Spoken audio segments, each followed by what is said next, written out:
truths about fire. Meron ako share sa inyong 8 katotohanan about fire. And that is number 1, that fire brings light. Okay? So ang purpose ng apoy ay para magliwanag. During the time ng ancient times, nung wala pang kuryente, wala pang apoy wala pang kuryente na nagbibigay ng source ng light na katulad na meron tayo ngayon, is fire talaga ang ginagamit to guide sa gabi or pag sa madilim. And ang purpose ng fire is to reveal yung mga nasa dilim. That's why ang sabi ng Panginoon sa atin, that let your light shine sa Matthew chapter 5. Di ba? Binanggit doon that you are the light of the world, so a city on a hill that cannot be hidden. Therefore, dapat magliwanag tayo. Kaya lang, paano tayo magliliwanag kung wala tayong apoy? And that's why we need the fire of the Holy Ghost para magliwanag tayo sa buhay na to. And kaya naman kung wala ang presence or yung anointing ni Holy Spirit sa ating buhay, mahirap magliwanag sa school, sa trabaho, sa bahay, at kung nasan man tayo. And that's why we need the fire to bring us light, or let us all become the light kapag tayo ay nakapakinig ng araw, kapag tayo ay naging on fire sa Panginoon. Also, fire brings heat. Okay? Kasi nga, ang purpose ng apoy is para magkaroon ng, pag malamig ang panahon, masarap mag-bonfire sa panahon dati, kasi nga na iinitan ka. Therefore, ang purpose ng fire ni Holy Spirit sa ating buhay is para maranasan ng mga tao na makita si Jesus sa buhay natin. Maramdaman nila yung pag-ibig ng Diyos sa ating buhay. Amen? Kaya pag wala yung fire, pag hindi puspos ng banal na Espiritu ang isang Kristiyano, hindi makitaan ng pag-ibig ng Diyos. And that's why we need the fire of the Holy Spirit so that yung pinaka-fruit of the Spirit ay mag-manifest sa atin palagi, which is love. Another is that fire purges. Okay, so kaya ang apoy, naglilinis yan. But the word purge or purges means cleanses. So naglilinis siya, it purifies. Kaya pag ikaw ay napuspos ng banal na Espiritu, napupuspos yung puso mo. Nalilinis siya. Meron something na sinusunog ang Panginoon sa buhay mo. Kaya naman, may mga inaalis siya sa buhay natin. Nalilinis yung puso natin. Kasi nga, ang purpose nga talaga ng anointing ni Lord is for us to be equipped sa ating paglilingkod sa Kanya. However, there are things in our lives na kailangan na matanggal muna bago tayo makapag-full dust sa paglilingkod sa Panginoon. And that's why fire purges para tayong lahat ay maging handa sa paglilingkod natin sa Panginoon. Another thing is that fire needs fuel. Siyempre, hindi lang kailangan ng apoy, hindi lang pwedeng on fire ka lang, kailangan nagpapatuloy yung apoy. And in order for the fire to continue, kailangan mo ng fuel. Kasi nga, yung fuel or yung oil, ang siyang sa tabernacle ay yung lamp, yung menorah doon, or yung 7 lampstand. Every day, laging merong oil. Kailangan tuloy-tuloy yung apoy ng kandila kasi nga bawal maputulan ng araw or oras na mawalan siya ng kailangan continuous. That's why tayo rin being the lamp or being the light of the world, kailangan lagi tayong may fuel sa ating apoy. Kasi nga, ang Diyos pwede siya mag-start ng fire or somebody can start a fire sa buhay mo. Pero it is your job, your own effort para mapantili mo yung pagiging on fire. That's why hindi lahat ng Kristiyano nakakatagal sa buhay Kristiyano kasi hindi napapanatili yung apoy. And that's why kailangan natin ng fuel so that pwede tayong maging on fire palagi. And what are the fuels ng buhay? Bible meditation, praying, worship, fellowship, and so on. The time you are spending alone with the Lord is the time na ikaw ay nakakapag-add ng fuel dun sa fire para lalo ka maging on fire. Lalo ngayon, ako nag-participate din kasi 21 days fasting. So we're on day 8 na and tayo ay nagpapatuloy. If you want to watch, pwede nyo panoorin yung preaching ko nung first Sunday about yun sa classification ng pwede nyong gamiting klase ng fasting. Pwede yung full fast, partial fast, or normal fasting, or pwede rin naman yung mga mas lighter na fasting. Anyway, number 5 is that fire spreads. Siyempre, ang apoy nakakahawa. Naalala nyo nung New Year, nung nag-New Year, di ba, nagkaroon na sunog dito sa pader ng Katarungan. Ano lang yun, may tamalsik lang na paputok doon. At nag-spread na kagad yung apoy. Ibig sabihin, ganoon kabilis na makahawa ang apoy. Therefore, pag naging on fire ka, actually, kung ikaw ay nalalamig, dikit ka sa mga Kristiyanong on fire, mahawaan ka nila. Ganoon talaga siya. Parang yung description natin sa 1-to-1 sa charcoal, yung uling, lagay mo lang sa nagbabaga, magbabaga ka rin. So kaya when you catch the fire of Jesus, or for Jesus, pag naging on fire ka, automatically, yung mga tao sa paligid mo, naapektuhan sila. It seems like para kang kandila na nag-share ng apoy sa kanila. Ano pa? Number 6, pero yun nga, ang apoy, pwede siyang, can be extinguished. So kaya, yung mga bad habits natin, yung mga wrong people na nasasamahan natin, yung for example, you're on fire, like, kaya yung sasabi natin pa nag-youth camp, no? After youth camp, yung mga tao nanlalamig, nawawala, or bigla-bigla nangihina, nung camp, sobrang on fire, pero after no, nawawala yung apoy. Kasi nga, may mga bad habits. Sa youth camp, 3 days siya. 3 days talaga nasa devotion, on fire sa Panginoon, worship, word of God, babad na babad. Biglang balik sa dating buhay na tambay ulit, kayang magsayang ng oras, and so on and so forth. So, kaya pag meron mga bad habits tayo or mga lifestyle na hindi naman talaga healthy, kaya nawawala yung apoy. Na instead na ibabad mo sa Panginoon, nabababad sa ibang bagay. So, kaya pwede siyang mawala. And number 7, fire produces smoke. Siyempre, meron siyang evidence. Pag ikaw ay naging on fire, nag-produce siya ng evidence. However, yung mga evidences na yon, there are some people na na-attract to oppose you or to persecute you. Sometimes, may mga talagang opposition na kapag ikaw or kikriticize ka dahil sa pagiging on fire mo. For example, si Stephen, nung time na siya ay napuspos, tinawag siyang full of the Holy Spirit and nag-preach siya bigla. Dinescribe niya from Old Testament hanggang pinaka-time nila. Tapos biglang ang daming criticism. Isa na nga dun si Saul or Paul na nag-run para talaga ma-stone to death siya. Mean ko say, may smoke kasi. Nagpaproduce siya ng usok. So pag on fire ka, makikita yun ng mga tao, may evidence na talagang merong usok. May evidence you're really on fire. Pero yun nga, lagi yung tandaan, meron on fire ka man. Of course, may mga nabe-bless kasi kumakalat siya. Pero meron din naman nag-criticize. Yung mga ayaw rin naman sa pagiging on fire. Okay? Lastly, fire leaves ashes. Ito naman yung nakakalungkot. Kapag ang isang Kristiyano ay on fire at biglang nawala yung apoy na, ang natitira na lang, abo. Okay? And sign yun na dati kang on fire, kaya lang nawala na. Parang memories na lang siya ng mga magagandang time na ikaw ay on fire. Yung kapag kinamusta ka na, uy, kamusta ka na? Last 3 years ago, ito yung mga ginagawa ko sa Panginoon. O, kamusta ka na? 7 years ago, ganito yung ginagawa ko sa Panginoon. Ngayon, kamusta ka? Basta last time, ganito ako. Pero ngayon, kamusta ka? Wala na. Laging abo na lang. Makita mo na lang yung ashes. And alam natin na kapag merong ashes, ginagamit lang siya saan? Ang abo, ginagamit lang siya sa mga nagluluksa. So kaya sobrang lungkot na ng Kristiyano kapag wala ng apoy. Okay? So in short, pag ikaw ay malungkot at walang sigla, ibig sabihin, kulang ka lang sa apoy ng banal na Espiritu. Pag nanlalamig ka, ang kailangan mo yung fire ng Holy Spirit. Kapag ikaw ay ang tawag doon, ina-isolate mo yung sarili mo. Yung iniiwas mo na yung sarili mo sa fellowship or gusto mo lagi nalang mapag-isa, it means yung fire nawawala na. Okay? Nanlalamig ka na, ibig sabihin. Now, so of course, meron sagot dyan, how to stay on fire for God. So, babasahin natin si Acts chapter 28, verse 1 to 5. Sa verse 1, just a short background, chapter 27, si Apostle Paul, syempre sila ay nakulong nga kasi siya, di ba? Nahuli siya. Tapos, it so happened, kailangan niya mag-travel through ship. At kasama niya yung mga bilanggo. Kaya lang, nung nasa dagat na, sinabihan na siya ng Panginoon, magkakaroon ng bagyo. Pero, sabi na sa kanya ng Panginoon, huwag kang mag-alala, masishipwreck to, masisira yung barko, pero ni isa sa inyo, hindi mamamatay. Okay? So, in short, natapos yung chapter 27 ng Acts, at verse 1, na-shipwreck na nga sila, nasira na yung barko, naglangoy sila sa pinaka-island, at napunta sila sa Malta. Sabi nun, once we were safe on shore, we learned that we were on the island of Malta. God's favor naman, kasi sabi doon, the people of the island were very kind to us. It was cold and rainy. Yun lang. Mababait yung mga tao, kaya lang may problema. Malamig, kasi umuulan. Okay? Pero praise the Lord kasi, so they built a fire, yung mga tao yung mga taga-Malta. Dahil nakita nilang giniginaw si Apostle Paul, dahil umuulan nga, nag-built ng fire yung mga taga-Malta, para mapakita sa kanila na wina-welcome sila.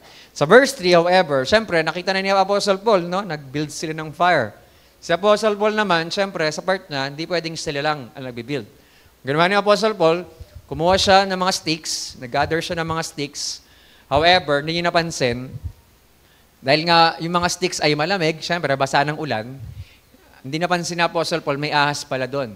Okay, a poisonous, and sabi doon, as Paul gathered an armful of sticks and was laying them, ilalagay niya na sa apoy. Pansinin niyo yung kahoy na sticks na hawak niya, ilalagay niya na sa apoy.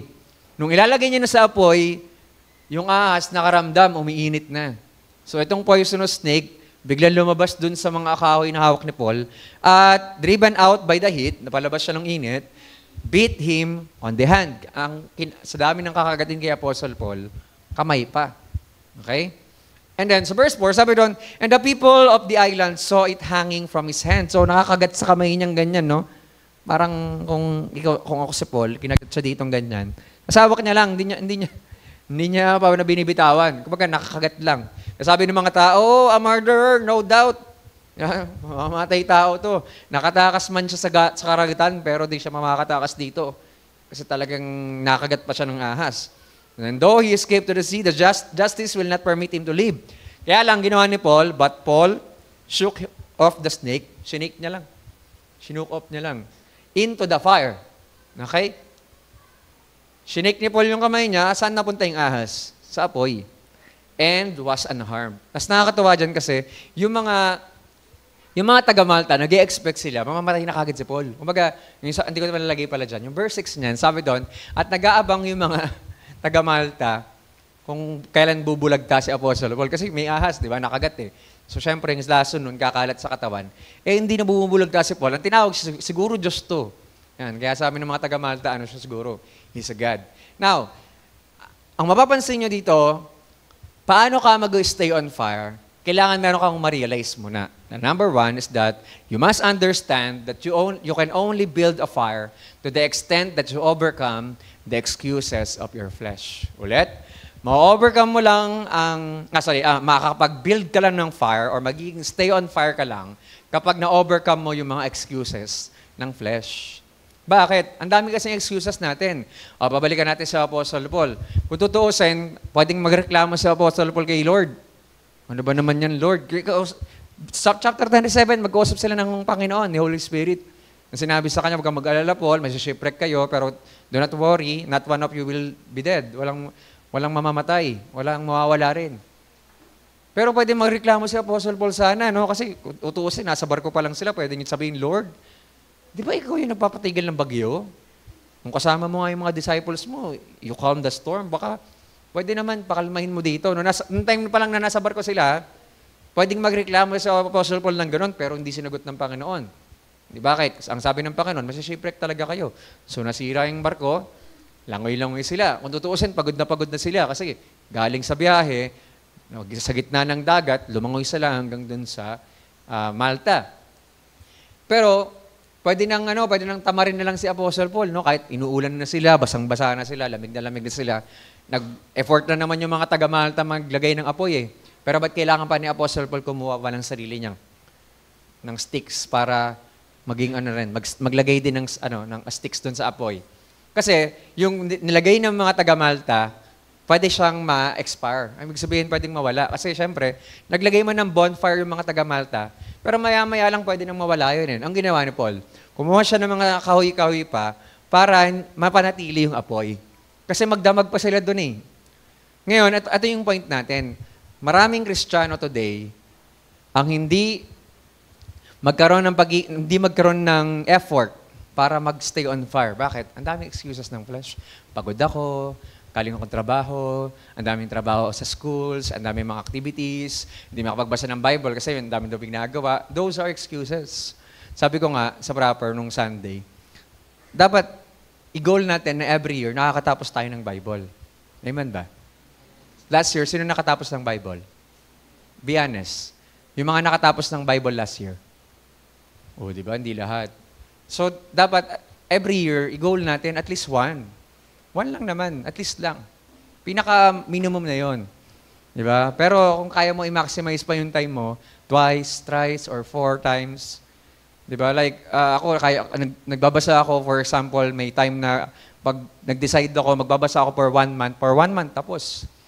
Or magbabasa ako for 2 months tapos. For 3 months tapos. For 4 months tapos. So, i-decide mo yon and you have to be disciplined sa bagay na yon. Kailangan mawala lahat ng excuses. Alam niyo, pinakamahirap sa akin, nung time na nag-decide ako na last 3 months of the year, October, November, December, magbabasa ako ng 3 times ng Bible. NLT, New King James, ESV. Napakahirap noon gawin.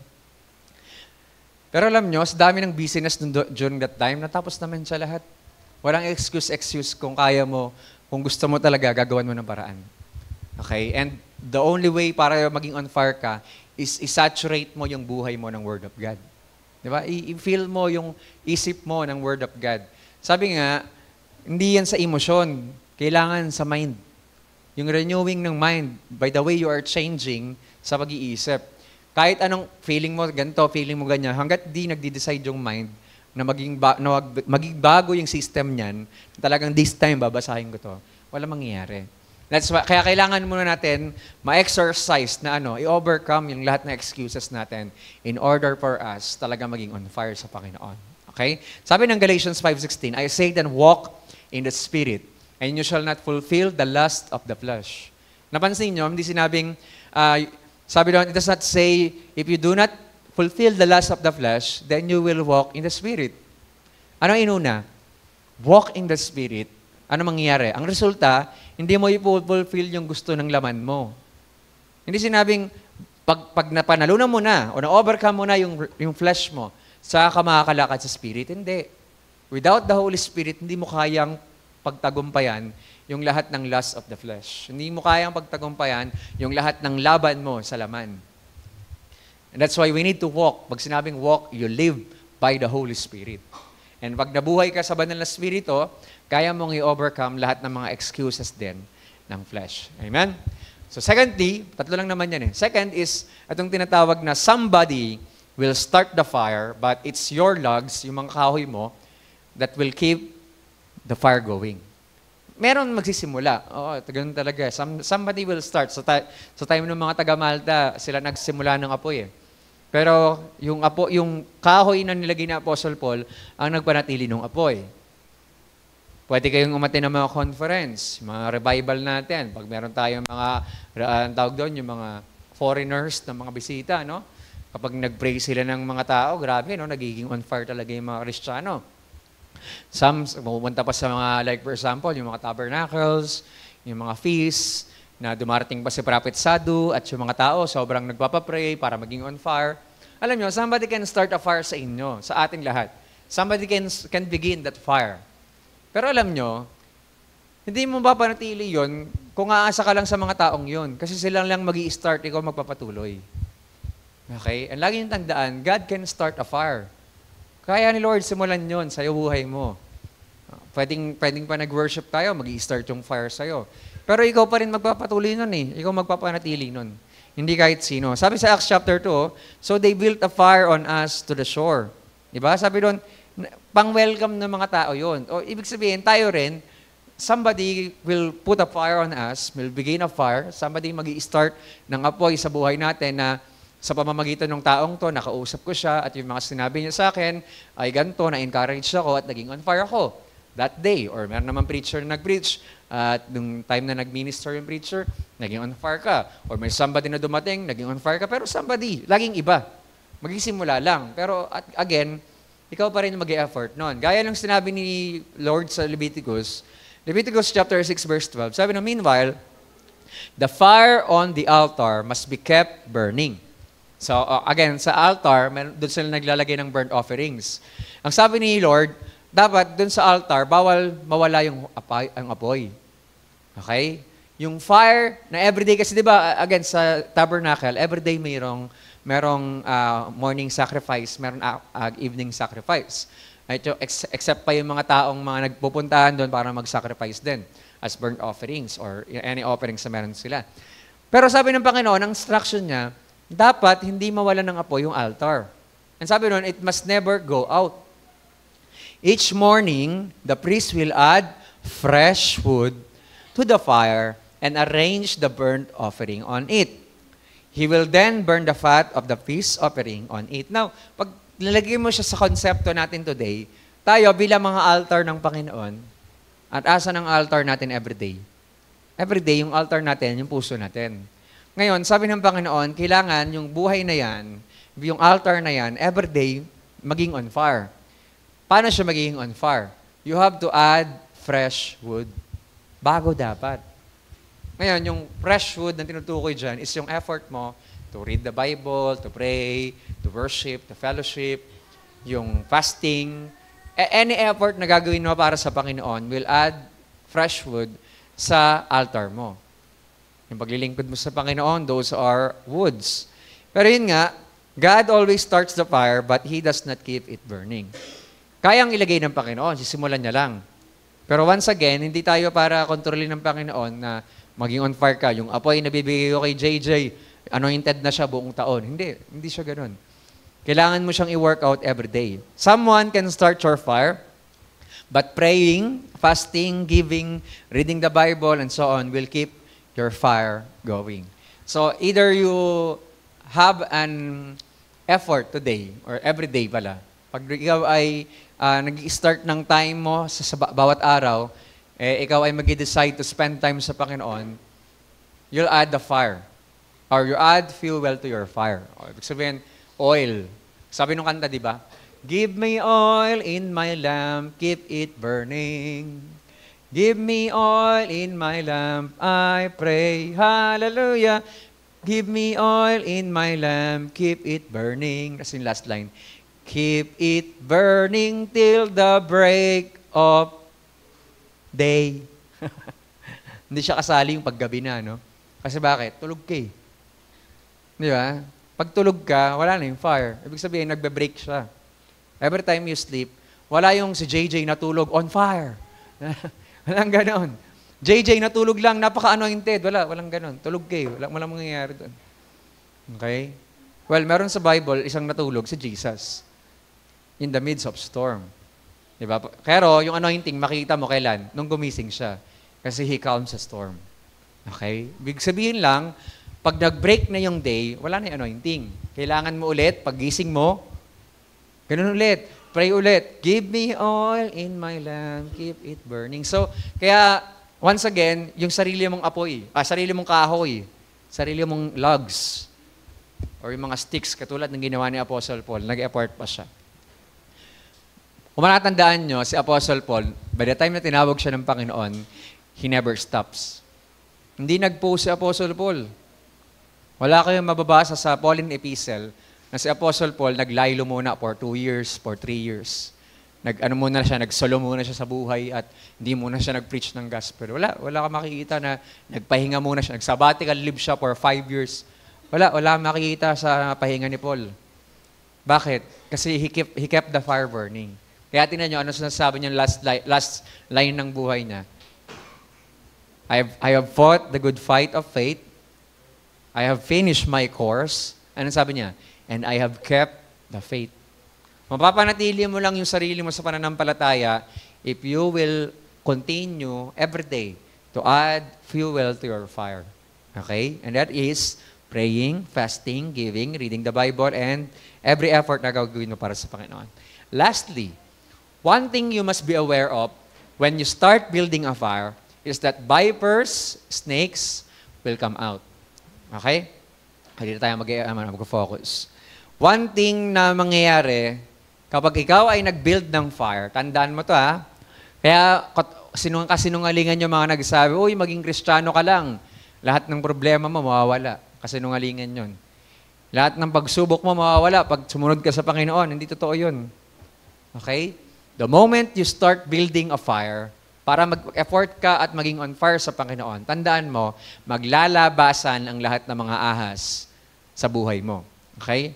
Anong klaseng ahas? Hindi ito yung lahat ng uri ng kasalanan, lahat ng uri ng kahinaan, lahat ng mga bagay na aalisin sa iyo ng Panginoon, aalisin niya the moment you begin building fire. Okay? Sa verse 3, sabi doon, balikan natin, as Paul gathered an armful of sticks, and was laying them on the fire. Saka lumabas yung ahas. Hindi aware sa Apostle Paul na meron palang ahas dun sa mga kahoy, no? Kailan niya lang nakita? Nung ilalagay niya na sa apoy. Ganun din tayo, when we're building a fire, pag nagsisimula na tayo nagiging on fire sa Panginoon, yung mga ahas, naglalabasan sila. Okay? Pag napupuspos ka, naranasan nyo na ba yun? Yung kapag nagpe-pray kayo, tapos iyak ka ng iyak. So yung nakaranas nun. Nagpe-pray ka, tapos may certain topic ka na pinagpe-pray sa buhay mo.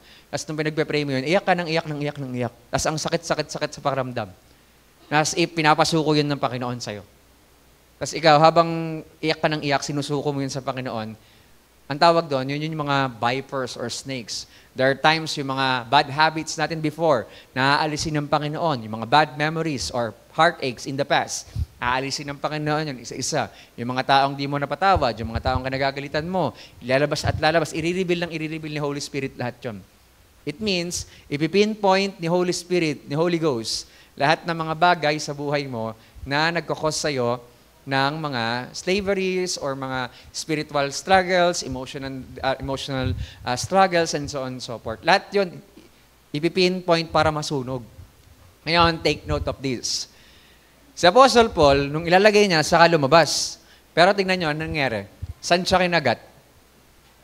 Saan kinagat si Apostle Paul? Sa dami ng pwedeng kagatin, no? Sa kamay pa. Alam niyo kung bakit? Ang Diablo, marunong ang Diablo eh. Marunong siya na kapag etong taong to ay magiging on fire, alam niya na maglilingkod sa Panginoon yun. Tama ba? At pag naglingkod sa Panginoon yun, maraming tao ang mapapaglingkuran nun. Tama ba? Si Apostle Paul, nasa island of Malta sila, yung kamay ni Apostle Paul, kayang gamitin ni Apostle Paul to pray for the sick para magalingan sila. To lay hands on the sick so that he will be healed. Mag-cast out ng mga demonyo and so on and so forth. So takot ang Diablo kay Apostle Paul, kaya the only way para mapigilan niya si Apostle Paul, tuklawin siya sa kanang kamay or sa kaliwang kamay. However, wala nagawa yung Diablo. Bakit? Anong ginawa ni Apostle Paul? Pagkakagat sa kanya, sinake lang ni Apostle Paul. Saan niya sinake? Sa apoy. Kaya lagi nyo tandaan, the fire doesn't bring the snakes. It exposes the snakes in your life. Tandaan nyo yun, ha? Yung apoy, hindi siya nag-attract ng mga ahas para yung kapag naging on fire ka, dumarating sila na kasi na-attract. Hindi. Ine-expose ng apoy ni Holy Spirit sa buhay mo, yung mga ahas na yan, na talagang nandyan na yan, hindi ka lang aware. Okay? Addiction, for example, or meron kang mga obsession, or mga taong, mga idol-idol pa, na akala mo, nasuko mo na, yung pala, nung naging puspos ka, isa nire-reveal. Na-expose kasi sila ng apoy. Okay? Which means problems that were already there will be brought to light. Okay? Kaya ganun kahalaga yung apoy ni Holy Spirit. The anointing must be there para ma-reveal sa'yo, ma-expose yung mga bagay na dapat maalis sa buhay natin. And snakes can be depression. There are times, pride yung tawag sa kanila. Iba, nightmares, hindi makatulog kasi natatakot matulog kasi yung panaginip. Meron naman yung mga sickness, yung mga sakit. Those are snakes na dapat mawala.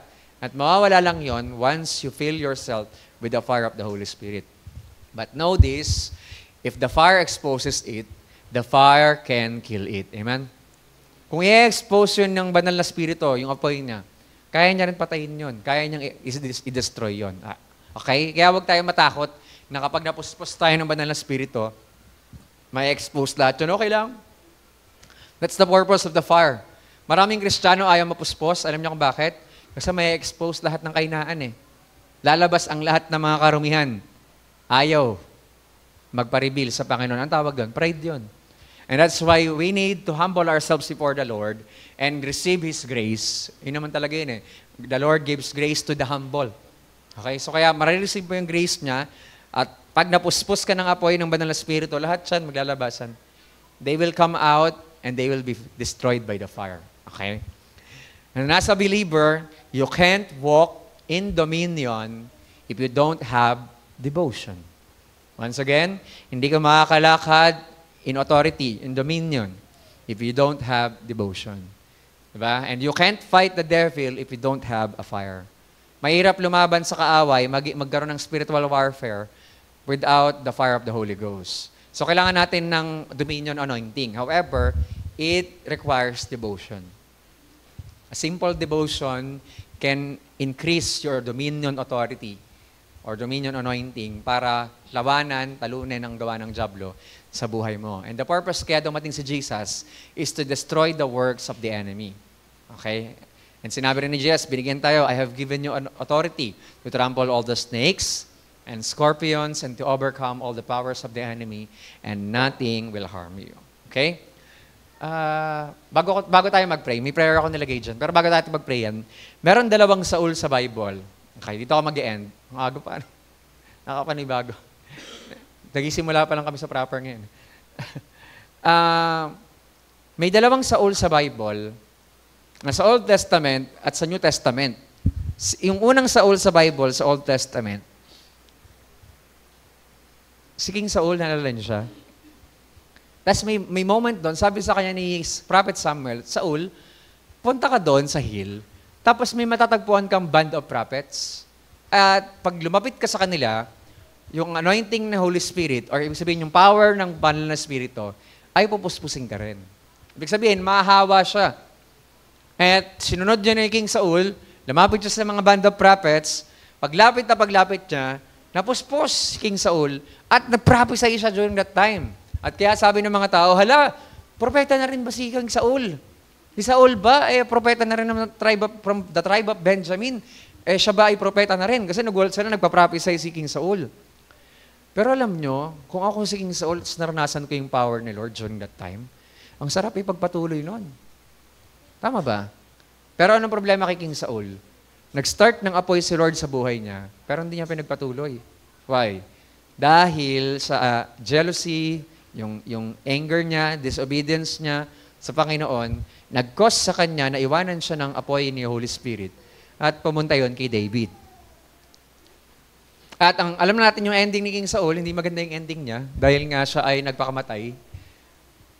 Dahil lang saan? Dahil hindi niya matanggap na yung Philistines napatay siya. Kaya yung pride na meron siya, yung ego na meron siya, hindi niya kaya. Hindi, ako na lang, papatayin ko na sarili ko. Pero nakakaawa kasi yung buhay ni King Saul, maraming Kristiyanong ganon. Maraming Kristiyanong dating nakaranas ng apoy, pero dahil 50-50 pa rin sa Panginoon, hindi pa rin talaga consistent sa paglilingkod sa Panginoon, hindi consistent sa devotion, hindi consistent sa apoy ni Holy Spirit sa buhay, ayaw nagkaroon ng mga revival, supernatural, wala nangyayari. Alam nyo, may natutunan ako sa pagpapabrace ko. Binubuo ko pa yung outline talaga, pero may mga nare-realize ako. Habang tumadaan yung panahon, ang next na process ko, kailangan ko magpabunot sa baba. Tapos, next month, ikakat yung last na gums na sobra. Tapos, i-adjust yung baba. Tapos, by March, anniversary namin ng proper 7 years, ngiting artista na ako. Okay? Pero, ang point ko lang is, dun sa process ng pagpapabrace, alam niyo, nung araw kasi, nung time na ako ay college, tas na-opera na yung inoperahan yung sa wisdom tooth. And sabi nung ninang ko, dentist ko siya dati, sabi niya, Mon, ano na yan, ready ka na for brace. Magpa-brace ka na. Sabi ko, magkano po ba yun? 80,000 pesos. Magkano po ang down? 10,000 pesos. Wala akong 10,000 nung time na yon. Sabi ko, sige, Lord, by faith na lang. Every time na, 2,000 na yun, 2,000, I think 2010 or 11, ganun. Tapos, since nagpapastor nga tayo, so nag-campus ako, nag-evangelize ako during that time, and parang inabot ata ng 10 years bago na-cleaning yung ngipin ko, kaya nung cleaning nung ninang ko, sabi niya, Mon, grabe yung dumi na nito Kaya pala dugo-dugo na yung gums mo, and so on. So, from there, parang nirealize ko, oo nga, kapag hindi pala talaga properly na lilinis yung ngipin natin, yung mga cavities, yung mga dumi, sinisira talaga yung ngipin. Kaya lang, praise God na lang kasi ninang ko siya, kasi kung hindi, yung bill ko nung cleaning ko, 3,500, gano'n.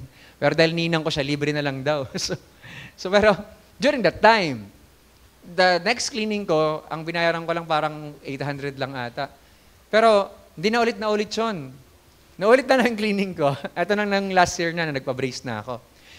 Sabi sa akin, Pastor, napakadumi ng ngipin niyo. Ba't kayo wala pa kayong formal na clinic? Sabi ko, wala. Actually, ngayon lang ulit eh. Sabi niya, Pastor, kailangan niyo talaga magpa-brace na. So, in-encourage ako ni Kuya Joel yun dyan sa may clinic dyan sa ano. Ngayon sabi niya sa akin, Pastor, pag nagpa-brace ka, aayos talaga yung ngipin mo. Kahit ano pang nakita ang problema ngayon, aayusin ni Doc yan. Sabi ko, sige. So, kailangan ko lang ng 5K para makapag-down. No? So, nakapag-down tayo. Praise the Lord. By the time na nag-start ako magpa-brace, step by step, process by process, month by month, pabago-bago yan. Yung iba monthly, yung iba every 2 weeks. So, mabilis yung adjustment na ginagawa sa akin ni Doc. And na-realize ko, kapag meron ka talagang consistent, na, every time na nagpapa-adjust ako sa kanya, i-cleaning niya, may makikiskisin siya, ayusin siya, i-adjust yung brace, yung bracket, may time na hatakin siya, masakit, sobrang painful, pero after nun, makikita mo naman yung changes. Meron time na parang awkward ako sa itsura ko, kasi yung ngipin ko sa harap, nakatabingi. Sabi ko, parang ang pangit na ni itsura ko. Sabi ni Doc, Pastor, ano lang yan, part ng process, tiis-tiis lang, gagalaw din yan, magiging ayos din yan.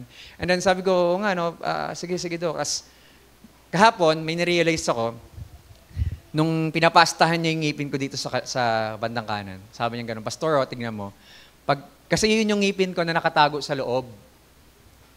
Siya yung for 34 years, hindi naman, mga 30 years. For 30 years, yung ngipin ko na yon, hindi ko pinabunot nung bata ako. And nangyari, naging sungki siya. Yung ngipin na yon, after 30 years, saka lang na-move ngayong labas. Ito na siya ngayon, dito. Ngayon, na-realize ko, sabi ni Doc sa akin, Pastor, pag-pray natin, ma-heal to. Kasi tignan mo yung tsura. Pagtingin ko sa salamin kahapon, yung ngipin ko, buo yung kalahati, pero sa ibabaw niya, since natakpan siya ng gums, meron siyang basag na bilog. As in, alam niyo yung parang, ito yung ngipin, ganyan siya. Tapos meron siyang basag na ganon. So, konti na lang yung nakakapit talaga ng ngipin. Kailangan pastahan para mabuo, tapos yung pinaka-root niya, kailangan linisin. Lalagyan ng gamot. Sabi sa akin ng Doc, Pastor, pag-pray natin, mahabol ko pa. So, kahapon, ang tagal niya ako pinapastahan. Tapos, ngawit na yung bunganga ko sa aganga. Pero nare-realize ko, ganun pala ang kasalanan talaga.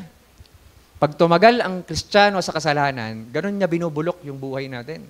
Kala mo okay kasi nagagamit mo siya everyday, yung ngipin mo parang okay, nakakagat mo, nakakakain ka.